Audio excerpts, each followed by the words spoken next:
there's still a show of power just in the fact that they could inconvenience Mark Zuckerberg. And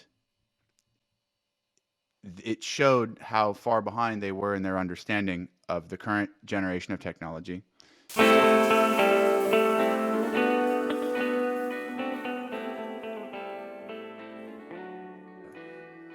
Time to get into the podcast zone, buddy. Let's do it. We're going to Get, battle. yeah. Time to battle with. What are we battling with? We're battling with ignorance. That's what That's we're battling. every day until the end. I think. Yeah. I think that's the internal struggle. That's what the headband symbolizes. The battle with ignorance. The battle against it. Yeah, man. So what did we want to talk about today? Because we had a really good topic that I think we had dived into and we'd iterated on a few times, and I believe it's the petri dish, idea.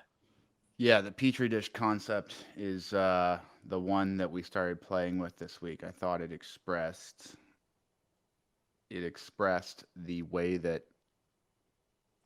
in which cryptocurrencies are powerful, and the way in which that power interacts with nation states, and some of the observations. I think basically it started with you had made some observation or had heard something about expatriation from the United States is actually up. Allegedly. Allegedly. Yeah. We don't Yeah, it actually is. have No, any proof. yeah, one of our, we haven't confirmed this, but we have a mutual friend who discussed that since the boom of crypto, a lot of the expatriation has been increasing. Again, haven't verified it, but they've been making it increasingly more challenging to expatriate, leave the country, in terms of waiting lists and just like several years apparently that you have to be able to go through this process, and you're going to be scrutinized from every single angle of every single entity is also what it sounds like. And the cost from going from several $100s to several tens of thousands of dollars. Okay. Yeah. So that's part of the idea, and then we ourselves we sort of have the personal experience of we're no longer only considering one place to spin up our corporate entities. We're starting to at least consider the possibility of understanding in detail what it might take to create entities in other places. And so, one mental model is always, if we're doing it, if we're thinking about it, we're probably not the only ones. Yeah. And that means that there might be an emergent property attached to this. This might be something, if lots of people are thinking this, if this is an obvious thing to think, then, well, what happens if a lot of people do this? Right. And that sort of leads into this whole petri dish idea that historically, nation states have been able to think about money as something that they serve to a captive audience, basically. For those that are less familiar with the history of banks and private money, in the United States in the 1800s, we had the situation where there weren't really paper notes initially. Initially, there was gold, there was hard currencies, and you would trade these hard currencies for goods and services. But that becomes dangerous. It's a dangerous way to Right. like save and store your wealth. You end up literally trying to save bits of gold onto your mattress and stuff. And then one innovation was writing paper notes. So you give your gold to a bank. Bank gives you a paper note whose value is derived from that hard currency, and that's where you get the word derivative. So Right. the money is a derivative on the hard asset, and that came with a bunch of problems because there's not just one way to run a bank, and there's not just one value of that derivative. So now you've got this problem where everyone does their banking with different banks in different towns, and how do I trust this banknote over this banknote, and how much gold do You've they got keep this in reserve? counterparty risk. Yeah. It's You introduce counterparty this risk. counterparty risk. Exactly. Each one. So you have liquidity problems, and it made it difficult to do national commerce and things like that. And so eventually we get the Federal Reserve. We get this solution where we decide that we're going to have a national level banknote, and we create the U.S. dollar, and it's backed by gold. And now instead of the banks issuing their own money, now we all agree that there's one type of money, and it is backed by gold, and that's what the bank stores. The bank stores your derivative notes now, and so then we have national level agreement, and we can do commerce easily inside of our borders, and every country does that. And this concept has gone unchallenged for 100 years, and now we're challenging that concept. And so a system that has had no competitor for 100 years has to deal with having a competitor. One, the actual money, the way that people store and transmit value, but also their attitude toward that source of value. And what is very interesting about these new systems is that there's no one to negotiate with as far as these governments are concerned. As far as nation states are concerned, and I've talked about, we brought this before in numerous conversations, but Facebook came into existence, got large, and then in the last several years, as privacy in Web 2 became a concern, we started seeing interesting things like Congress bringing Mark Zuckerberg before Congress just to ask him some questions. And that wasn't anything more than just bringing him in front of Congress and saying, can you do this? Can you do that? We don't like you. We're not sure if we like you. Is this a problem? And it may have been just for show. It was really just a pageantry. Is Yeah, almost certainly. Like. Yeah. But that there's still a show of power just in the fact that they could inconvenience Mark Zuckerberg. And it showed how far behind they were in their understanding of the current generation of technology. But in this next generation of technology, they aren't even going to have anyone to call. Right. So if they don't like what's happening, they can't do anything about it. They can't physically stop it. They can't call anyone to ask questions or get rule changes. That part to be debated, right? That part to be debated. Can they do anything about it? I mean, there's certainly... That's debatable. Right. So keep going though. But yeah. And so then you lead into this petri dish concept and this game theory type thing that arguably they can do something about it in their area, in their domain, in their country, and through the countries they have agreements with, they have some type of knock-on effect, maybe. Yeah. But would you contest that these technologies are going to progress naturally somewhere? Right? Yeah, that seems to be on the wall. Yeah. So my thought is that, well, and this all started with my sort of this idea about what would be the optimal way to learn how to invest? Because investment is do you have any ideas about this yourself?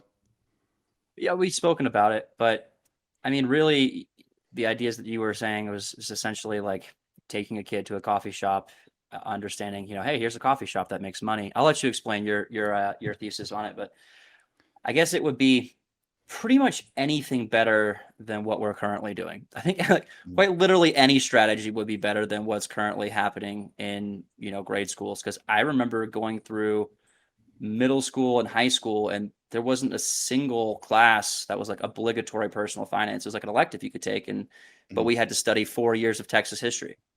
And I'm thinking to myself, like, that was obligatory. Like, there's no getting out of that. You fucking better learn about the Alamo, right? And so I was like, I'm thinking to myself, like, this is so stupid, and this is such an obvious skill set that leads to better outcomes in one's life. So why are we not focusing more attention to that? So I think the bar is so incredibly low that you could really, any strategy would be better than what we're currently doing, at least in the public Yeah. school that I went to, which was a good public school. Well, I think my reference point in my mind, some of my reference points, I know that as an adult, I've taught I don't know how many other adults how to think about what a stock is, including my parents, which was interesting because they'd been investing in stocks for 20 years. Yeah. But actually getting into a deep conceptual understanding of what a stock is and what you're buying, even not a deep understanding even, but just a good conceptual understanding of what you're buying, it's not an easy concept. And but it's the most accessible vehicle for investment for most people. And so Hmm. you go from 0 to 100 from just having money sitting in a bank account that's going to lose value to choosing voluntarily to take large sums of the money you've earned and put them at risk in this investment vehicle. And the process of learning how to do that for most people is not formalized unless they choose to do it as a career or unless they have some personal obsession with the topic. Um, but I would argue that we need some sort of standardized way of educating it formally, and preferably there should be cultural ways in which it is normalized for this to be learned. And I think for that to be the case, I think investment vehicles need to be simple enough for a child to understand, and we want the concepts that go along with it to be concrete as possible.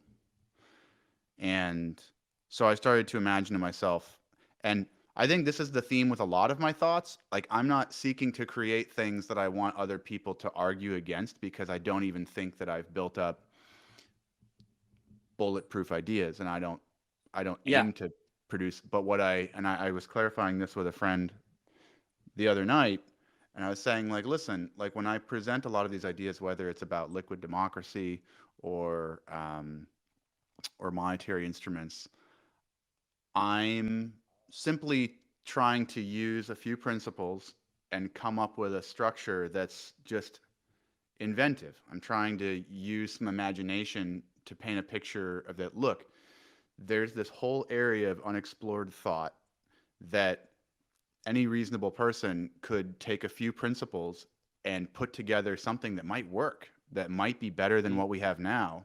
And if it was this easy to come up with something that was pretty good, what could someone come up with if they put work into making something Mhm.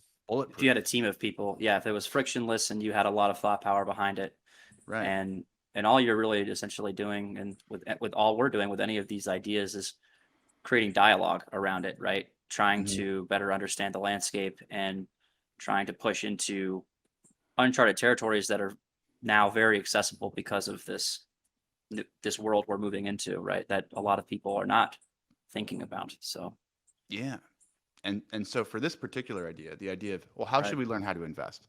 What would be a more concrete, easier to understand investment vehicle? And I go back to the coffee shop.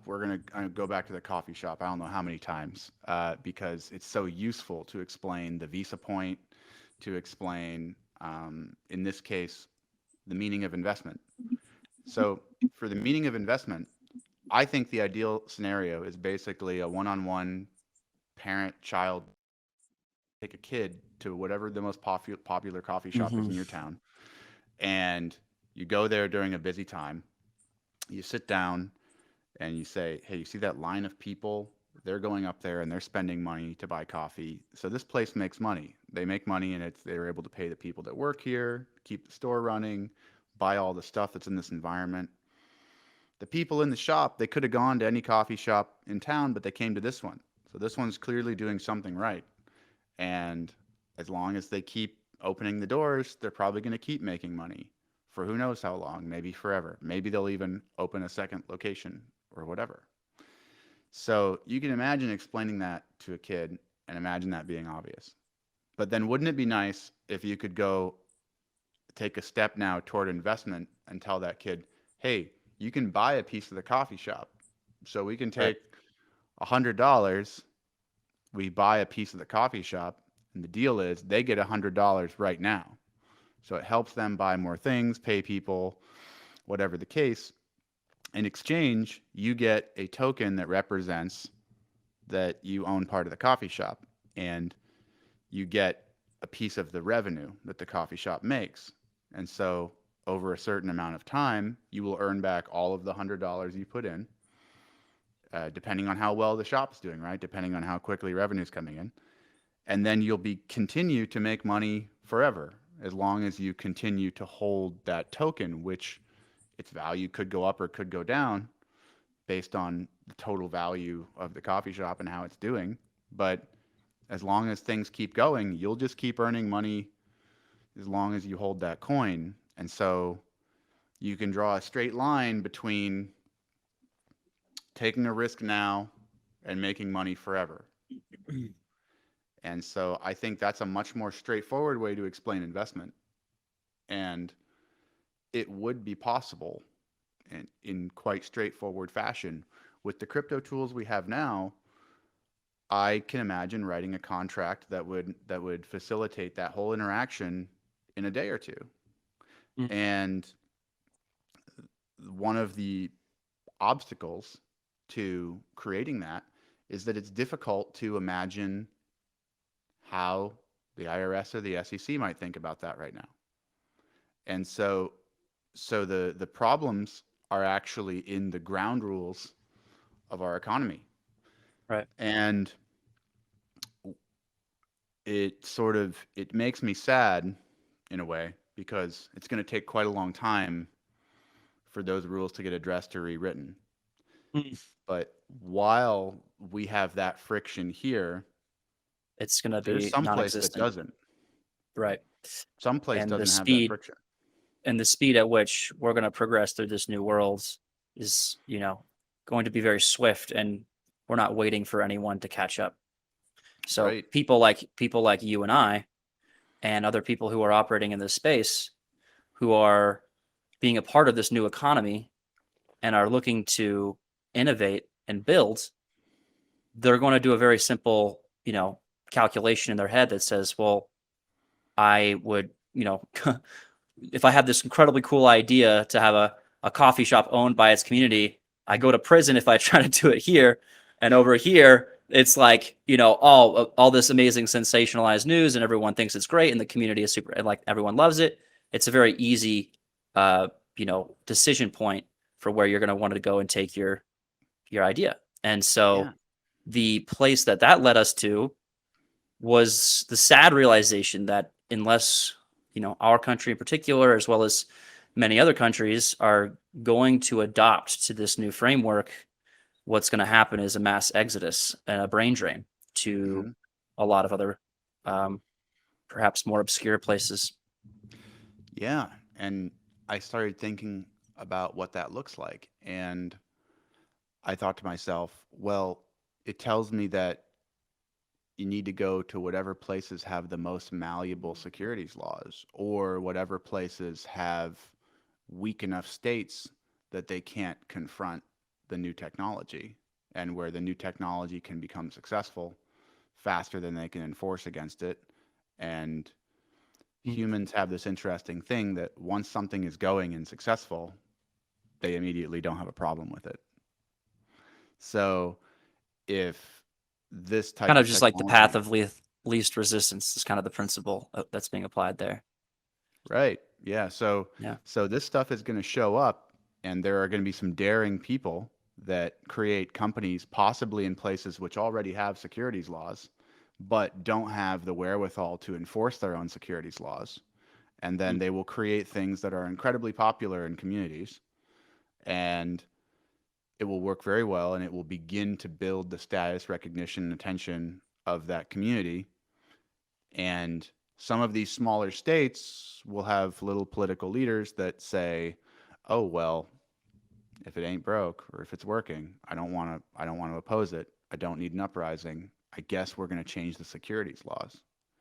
Mm. And so what's going to happen is you'll have a few little places that turn into little Singapores, that they create methods of capital formation that are better, categorically better than anything that has ever existed in the first world. Mm. And they will amass capital, and they will build confidence in their communities faster than anything else in history. They will become little Singapores, it maybe in places like sub-Saharan Africa and parts of South America or something like that. And it will become a leading signal of what the right way to do it is. Someone's going to do it right. Someone's going to write the laws right, and they'll be profoundly successful. We will realize that it doesn't come with any undesirable side effects, sort of the way that Singapore developed. Singapore has had a profoundly fast first world emergence, construction, I Right. guess you could say. Yeah. But it comes with a sort of authoritarianism Mm. that people are That uncomfortable always with. is associated with that sort of speed when you're growing something. It's Hmm. almost ubiquitously associated with that. It's just like, here's the direction, we're going here, and you have to have a central figure that's driving that kind of speed. Yeah, I think the destiny of crypto stuff is that it's going to be categorically better on every dimension, and we can go into this maybe on another call or something like that. But this theory that every generation of communication begets a new optimal form of governance, and my theory is that you know Republican democracy was an optimization uh, based on the printing press. That Mm. the printing press gave us a way to communicate up and down in a way that made it logical to break apart centers of power and communicate across communities to try to deconflict the needs of humanity. And now we have the internet. The internet Right. brings about lightning speed communication where any individual on the other side of the world can communicate an idea instantly over Twitter or any other number of means. And we haven't yet exploited this potential. Practice some Spanish. Great. we Uh, haven't we well, haven't time yet to wrap it up, buddy. Time to wrap yeah, it. yeah. We haven't yet exploited this potential as far as our ability um, to optimize modern governance. Right. Well, And I we want to but we I will. want to ask you a question because I want to. That's a episode in its own for sure. I Mhm. Do you see a like an awakening of a kind within the masses of like questioning what is money and Mhm. questioning what are securities laws and why am I not able to do something that someone with just a shitload of money and someone who's called an accredited investor can do? And do you feel that, or I guess, do you hypothesize that there's going to just be an accelerated movement towards a more balanced approach, kind of what we're discussing, or do you think it's going to remain restrictive until it's like by virtue of necessity, and at that point it's too late because all of the people have left? Or do you think that there's any hope for people, I guess is the question, to make changes, or do you see that as a movement that'll happen or is already happening? I actually think the most straightforward path is to FOMO in the first world countries later. So if you think about so if we go right back to that coffee shop idea, now extrapolate that to all the businesses in a community. And what does that mean? And what does that mean for the individuals in that community? Well, I think it means that every individual will now have these investment relationships with their local businesses and business owners. And so the same way that wealthier people have streams of passive income that come from their large bases of capital, I think more and more people will have an experience of passive capital accumulation. If I just live in my neighborhood, and I've invested some of my income in owning parts of the revenue share and ownership and voting rights in several small businesses nearby that I know about, I have the potential to become good at that. Lots of people in my community have the potential to become good at that. And then you're a stockholder in something that you somewhat directly influence. Like if I'm a stockholder in my local coffee shop and I go and Yeah. tell a stranger about that coffee shop, I've directly influenced the success of that coffee shop. And you'll have a And deep even in fiber of support in your local communities where your customers are your investors and your investors are your advocates and your protectors, and Mhm, they might come to your coffee shop now twice a week because they realize you need a consistent stream of income. mhm. Yeah, Whereas it's the ultimate alignment of incentives in a way. It's like, it's the ultimate alignment of incentives. And so we start to use capitalism to sort of its highest potential to let people begin to express much more human things within their community with money. It's like use the signals of money and investment to communicate, I am tied to you, I am attached to your success, or to communicate, I honestly intend to make this thing more successful, and I have a mechanism and to make it more successful, and please believe in me. Give me money now so I can create this investment to make this thing work better. And then, you give me in cash infusion now, I reward you forever. Um, that sort of thing, where communities will have much more obvious ways to understand and support each other financially through these types of signals. And entering a community will be a more laborious process. Like if you were to move to somewhere new, there would be a time period where you wouldn't feel that connection to the place, or you wouldn't have that tangible of a connection to the place as the people who had lived there for 10, 15 years and had knowledge of which businesses were the most successful and had allocated capital to attach themselves to the success of those businesses and things like that. So there would be this process of growing into your community that wouldn't just be the intangible feeling that you have of living somewhere for a long time and becoming more familiar, but right, the tangible side of becoming attached to your community and providing and invested, benefiting from literally. its incentives. Yeah. Yeah, yeah. And so going to back to the point of you believe that Where it's going to happen. the fastest way is for the first world to FOMO in. So I think this dynamic will appear in places that right now have weak states, and you'll have these profoundly successful communities where the average rank and file person is quite savvy. Will actually have quite a good practical knowledge of how to invest in and Mm, allocate capital and understand the business models of their local community, and it will be a naturally accruing sort of knowledge, and it will create a more competent citizenry in a local area, and then it's only a matter of time before there's news stories and tweets and videos about this, and then it will be so categorically better than anything that we're doing here that people will say, well, why are we standing in the way of this? And then mhm.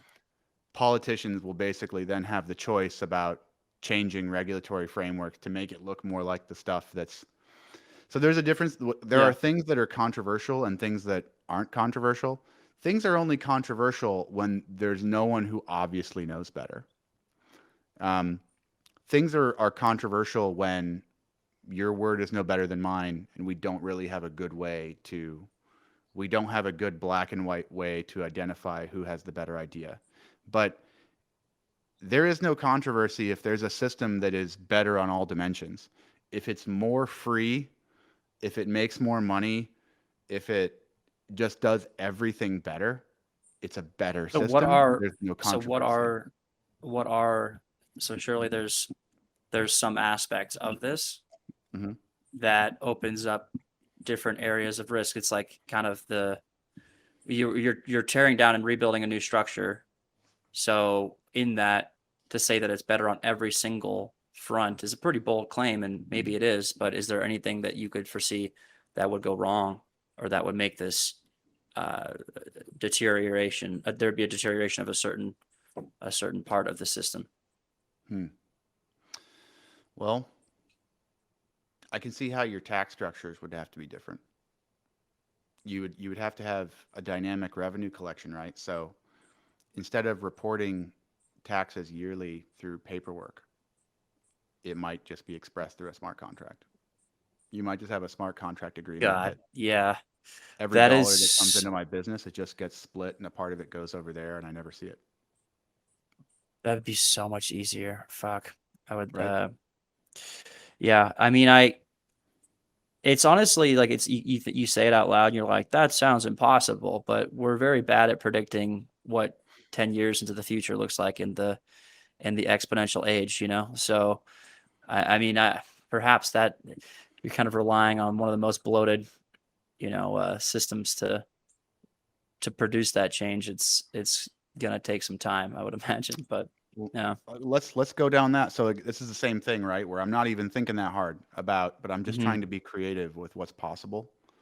And let's say that there was a country that just said, hey, if you want to start an entity in my country and you want to pay taxes to be legally in alignment with our incentives, then for any smart contract or any large revenue gaining smart contract that you have in our country, we ask that before revenue goes into it, that it passes through a payment splitter that sends 5 or 10% of the revenue to us, or sends 5%. And then that's the only thing we'll ever ask you. We will never, there's no reporting requirements.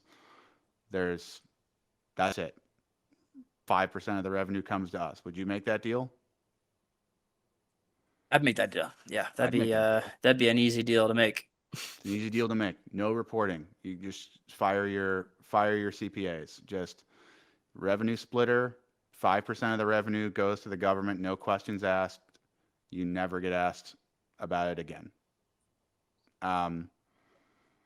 That sounds like an obvious deal to me. It sounds like a better way to do it, and it's more real time. They make the money right now. There's no follow up, and it's just better. And I'm sure there's a nuanced version of that that's an improvement, but that sounds like a starting point of the right idea.